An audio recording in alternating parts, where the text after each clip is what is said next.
Most people think they know the story of the Russian Revolution.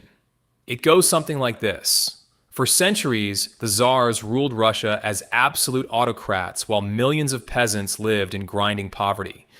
Then came the First World War, a catastrophe that starved the cities and slaughtered the army, and the Russian people finally rose up, threw off their chains, stormed the Winter Palace, and built a new world under the red banner of the Bolsheviks.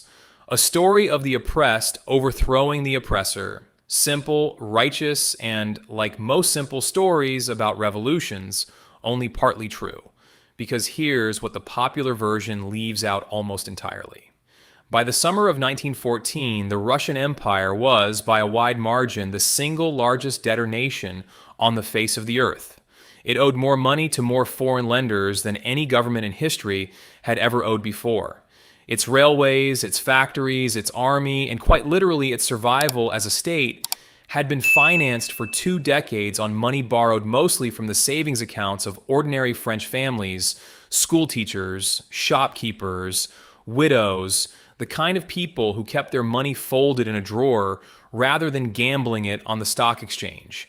And when the revolution finally came, one of its very first acts, within weeks of seizing power, was to tear up every one of those obligations in a single decree. Not restructure them, not renegotiate them, cancel them completely, instantly, and forever.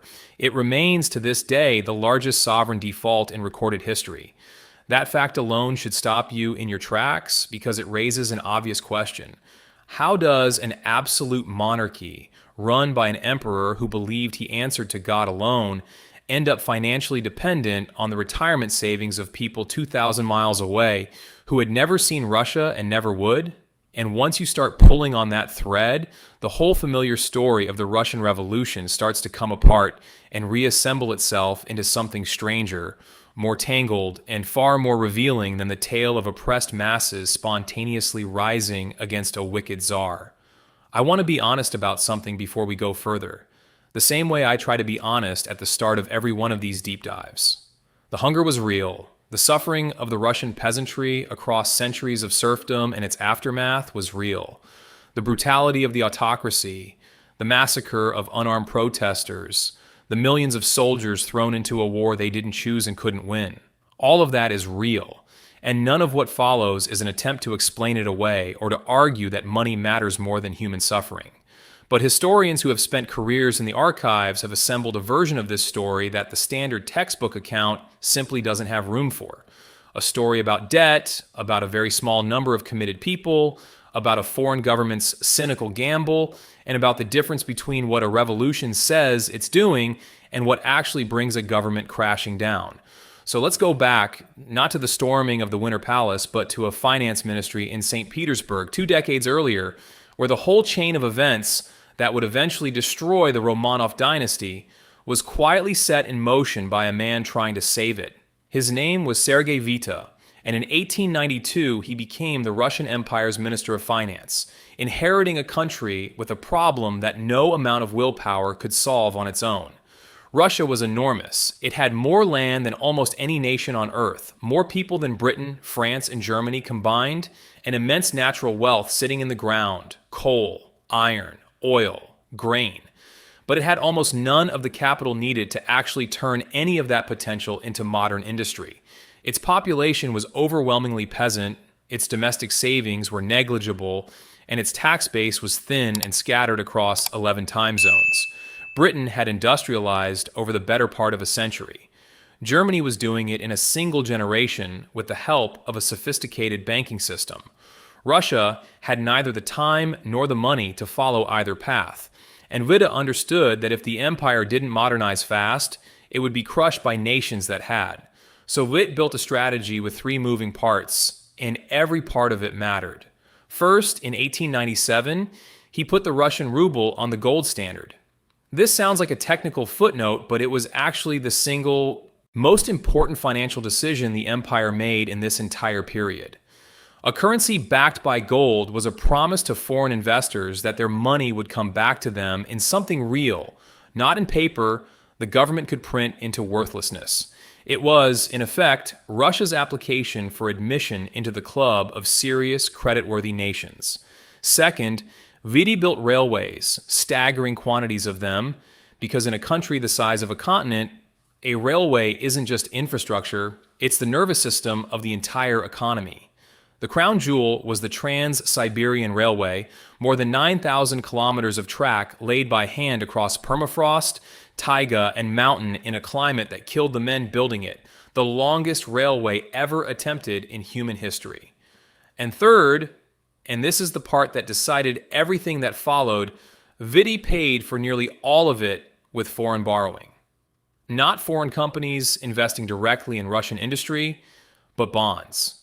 Debt issued by the Russian state, sold to investors abroad, carrying an interest payment the Russian treasury was obligated to make every single year, in gold, for decades, regardless of whether the harvest that year had been good or catastrophic. And the growth this produced really was extraordinary, at least on paper. Through the 1890s, Russian industrial output grew at something close to 8% a year, among the fastest rates anywhere on the planet at the time. The oil fields around Baku on the Caspian Sea were, by the turn of the century, producing something approaching half of the entire world's crude oil.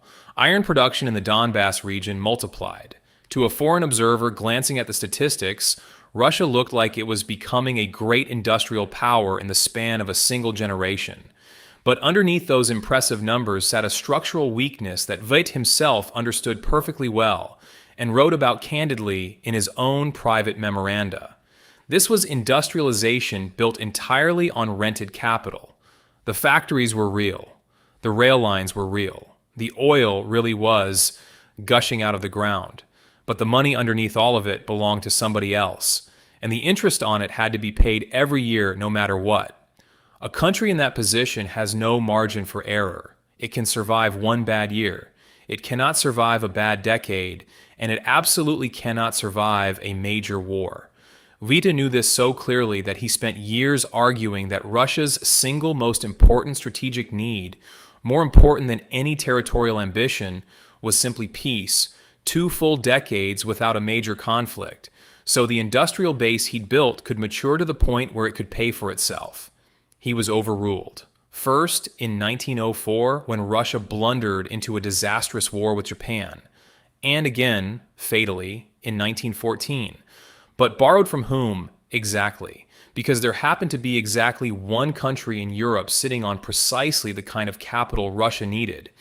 And it wasn't an accident that the two nations found each other. France in the 1890s had a peculiar and very specific problem of its own.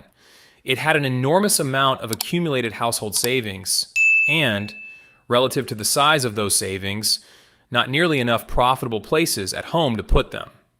French domestic industry was growing more slowly than Germany's booming economy next door. French government bonds, the famous rentes, paid a comfortable but unspectacular return. Meanwhile, there was an ocean of small, cautious, patient capital sitting in provincial bank accounts across France, looking for something that paid a little more. Russian government bonds paid noticeably more than French ones did. And then, in 1894, the two countries made the whole arrangement explicitly political. The Franco-Russian Alliance was a military pact between a democratic republic and an absolute autocracy that shared almost nothing in common except one overriding fear: a rapidly rising, heavily armed Germany sitting between them. France had lost Alsace and Lorraine to Germany in 1871 and had never stopped wanting them back. Russia faced growing German power on its own western frontier. Once that alliance existed, buying a Russian bond stopped being a purely financial decision and became, in the eyes of ordinary French savers, an act of patriotism. Your money wasn't just earning interest anymore. It was, supposedly, helping to arm France's only real ally against its most dangerous rival. By the summer of 1914, the scale of what this had produced was almost unbelievable.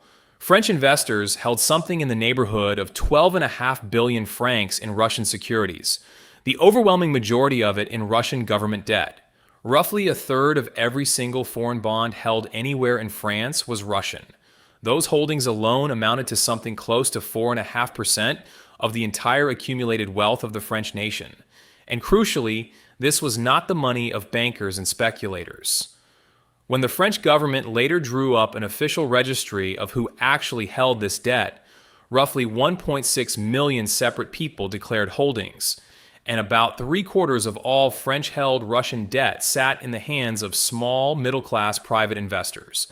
This was retirement money. This was a daughter's dowry, quietly set aside.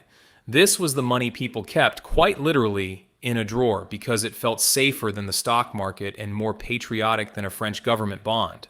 Now, here is where the story gets genuinely strange because there was, on the public record, an explicit warning that this bet was a bad one, published years in advance in Russia's own newspapers.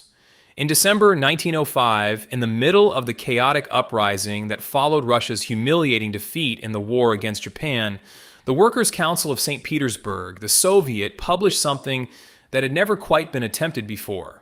Not a call to arms, a financial document. It was drafted primarily by a radical economic theorist who went by the alias Parvus, refined with amendments from a young revolutionary sitting on the same council named Leon Trotsky, and it became known as the Financial Manifesto. Its argument was blunt and, in hindsight, almost eerily precise.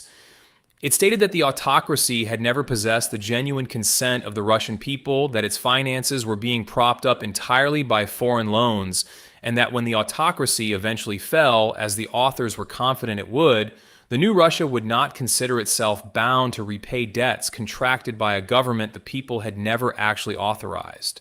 The government was so alarmed that it warned every major newspaper it would shut them down if they printed it.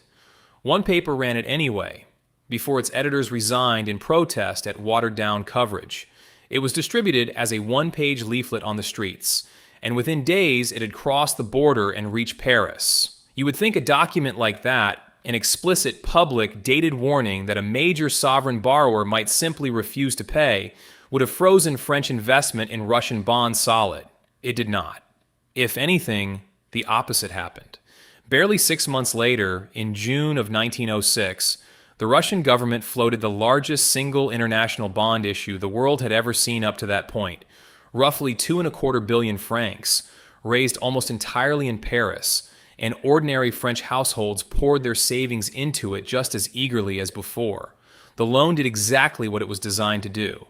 It gave the shaken autocracy the cash it needed to survive the aftermath of the 1905 revolution without having to make any of the deep political concessions that might genuinely have reformed the system. Witte himself, who personally negotiated it, later called it, without a trace of irony, the loan that saved Russia.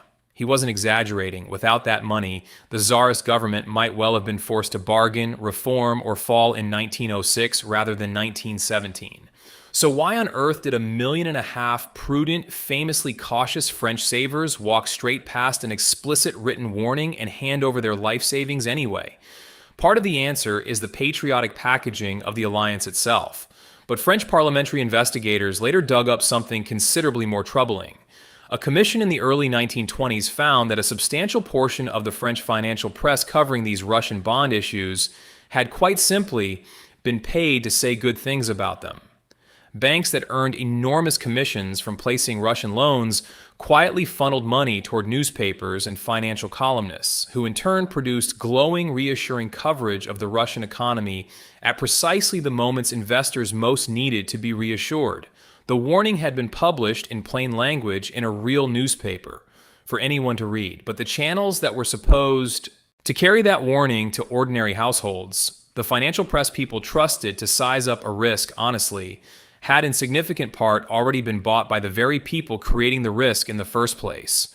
Whatever kept the money flowing, it kept flowing, and by 1914, roughly 80% of the entire Russian government's foreign debt sat in French hands. The Tsarist state had become, in the most literal financial sense imaginable, dependent on a permanent, uninterrupted river of foreign savings just to keep functioning. And that dependency was about to collide with the single worst possible test any debt-financed government could face. Because there was another crisis brewing underneath the finances, one that had nothing to do with bonds and everything to do with dirt: the land question.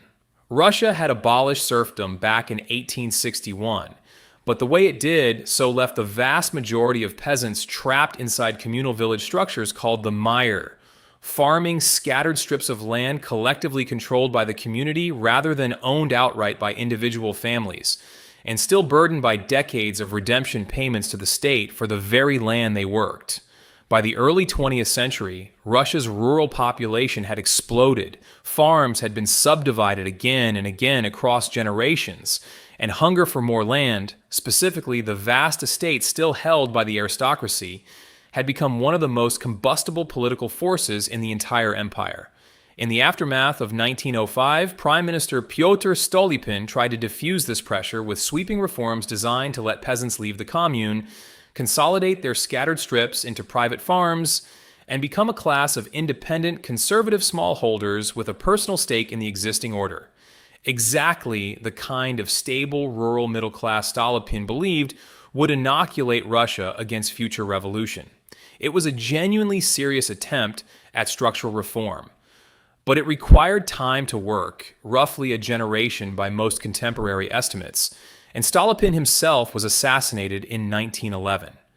By 1914, the reforms were still incomplete, deeply resented in many villages, and the underlying hunger for land had not gone away. It had simply gone quiet, waiting for the moment the state's grip loosened even slightly. That moment arrived in the summer of 1914, when the debt-financed, industrially half-modernized, socially unreformed Russian Empire walked into the First World War. The war exposed every weakness Witte had warned about in a single, brutal stroke.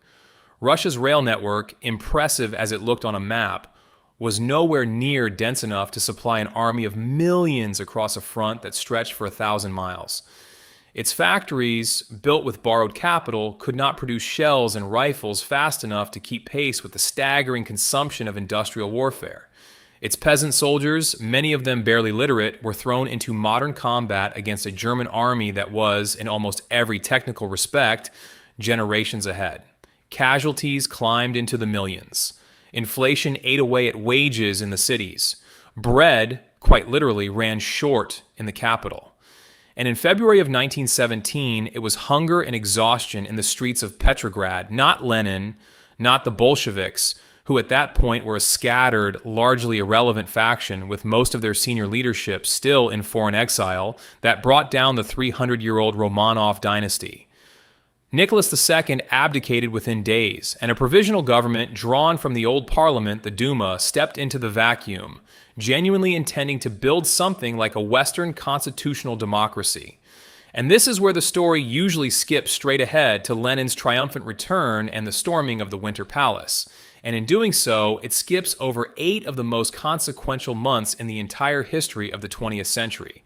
Months in which the new government destroyed itself by walking directly into the same debt trap that had constrained the Tsar.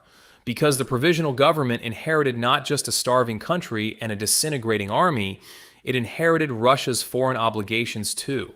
And its own survival depended on continued credit from Britain and France to keep that army supplied. And that credit came with an unstated but very real condition attached. It flowed as long as Russia kept fighting, because the entire point from the Allied perspective was to keep German divisions pinned down on the Eastern Front, rather than freed up to attack in the West. So the new, supposedly democratic government of Russia found itself boxed into the exact same corner as the autocracy it had just replaced. Make peace, and the credit line and the imports it paid for would stop, collapsing an economy that was already failing. Keep fighting, and the population that had just risen up specifically to end the war might very well rise up again. Alexander Kerensky, the government's rising star and eventually its head, chose to keep fighting. In June of 1917, he personally toured the front, delivering rousing speeches to try to restore the army's shattered morale, and launched a major offensive intended to prove to Russia's allies and its creditors that the new government was still a serious partner worth financing.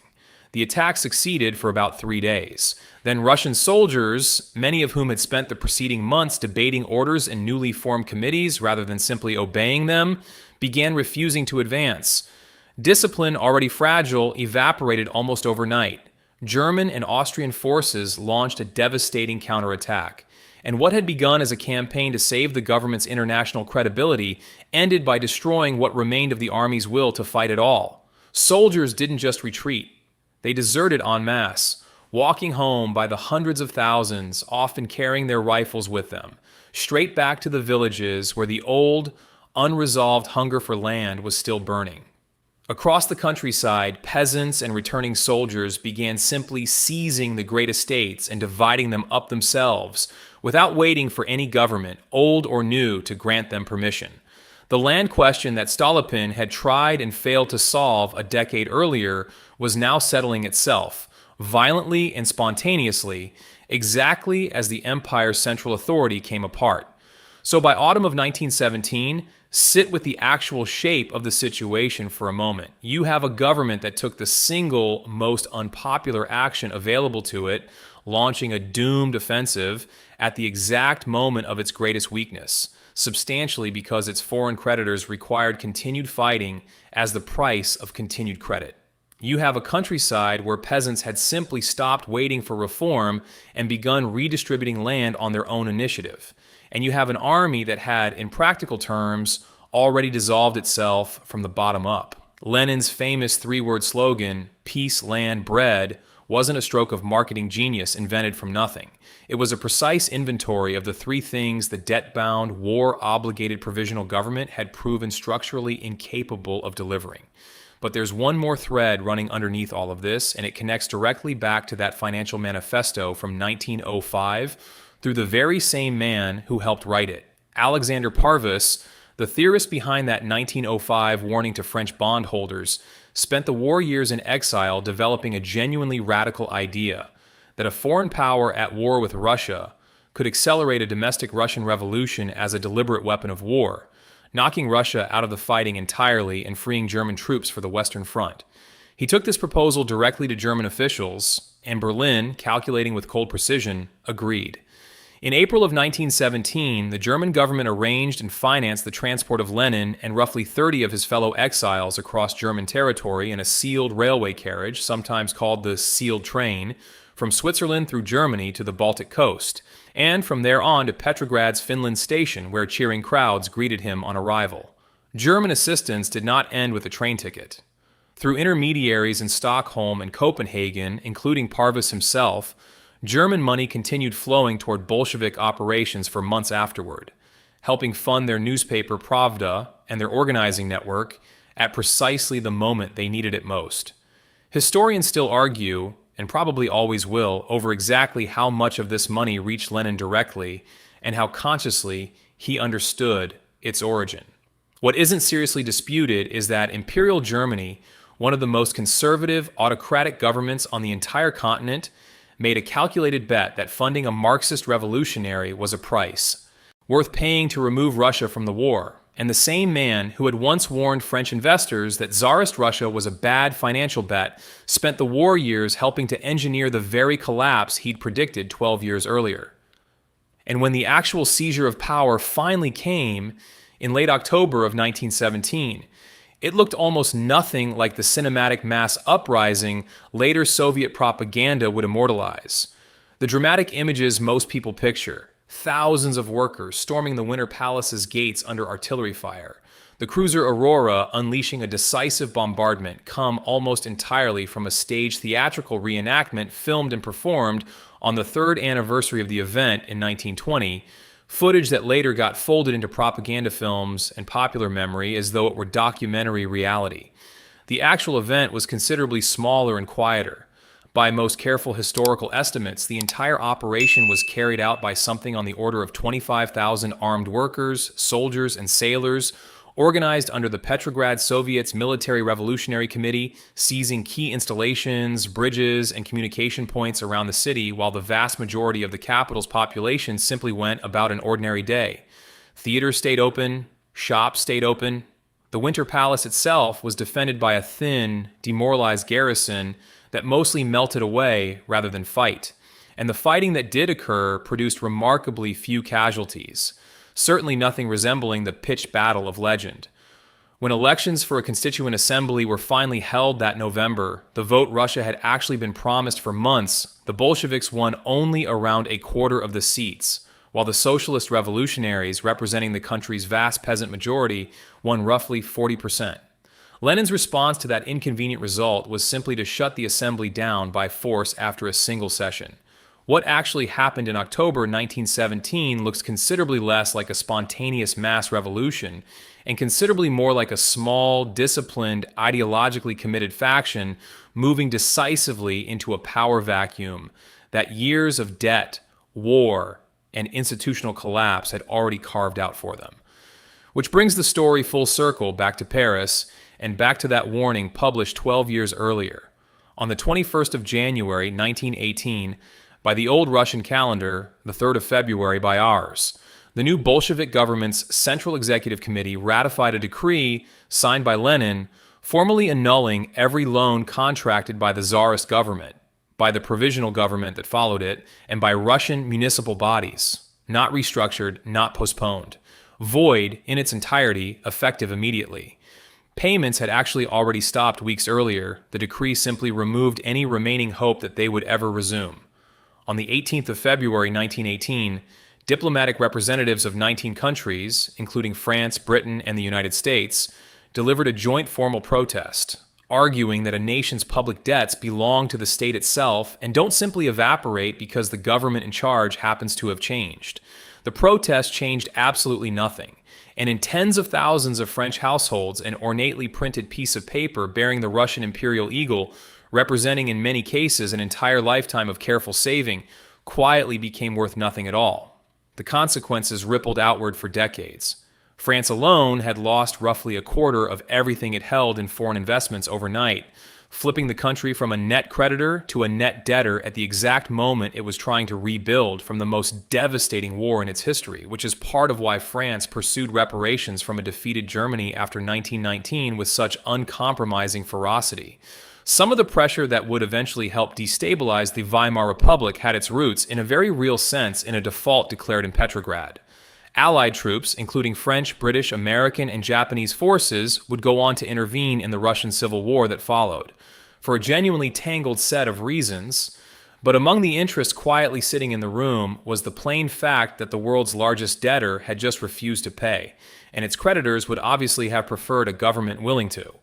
A conference at Genoa in 1922 tried and failed to resolve the whole standoff, and the bonds themselves, remarkably, refused to simply die.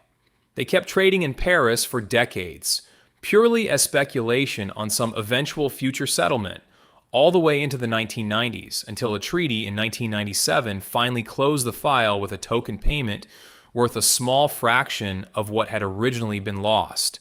A symbolic gesture arriving 80 years too late for almost everyone who had actually been ruined. So here is what I think historians get wrong, or at least what the popular story leaves conveniently unexamined. It isn't that the standard account of oppression, war, and popular anger is false.